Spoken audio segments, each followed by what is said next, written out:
बकरी ईद सणाच्या पार्श्वभूमीवर पिंपळनेर शहरातून पोलिसांनी काढला रूट मार्च। आगामी बकरी ईद सणाच्या पार्श्वभूमीवर पिंपळनेर पोलीस प्रशासनाने शहरामध्ये शांतता आणि कायदा सुव्यवस्था अबाधित राखण्यासाठी कडक तयारी केली असून बुधवारी सायंकाळी 6 ते 7 या कालावधीत शहरातील प्रमुख मार्गांवरून हा रूट मार्च काढण्यात आला। सदर route march Pimpalner police station येथून सुरू होऊन इंदिरानगर, टेंभा रोड, होई गल्ली, Subhashchandra Bose Chowk, Panchmukhi corner, Satana road, bus stand मार्गे पोलीस स्टेशन पर्यंत काढण्यात आला। या पथसंचलनामुळे शहरात सुरक्षा व्यवस्था अधिक मजबूत करण्यात आल्याचा संदेश नागरिकांपर्यंत पोहोचला आहे। 28 मे रोजी मुस्लिम बांधवांचा बकरी ईद सण साजरा होणार आहे। या दरम्यान कोणताही अनुचित प्रकार घडू नये तसेच सामाजिक सलोखा कायम राहावा यासाठी पोलीस प्रशासनाने विशेष खबरदारी घेतली आहे।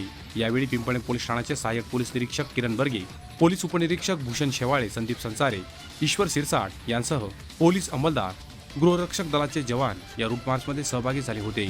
Bureau report, express news Marathi, Pimpalner.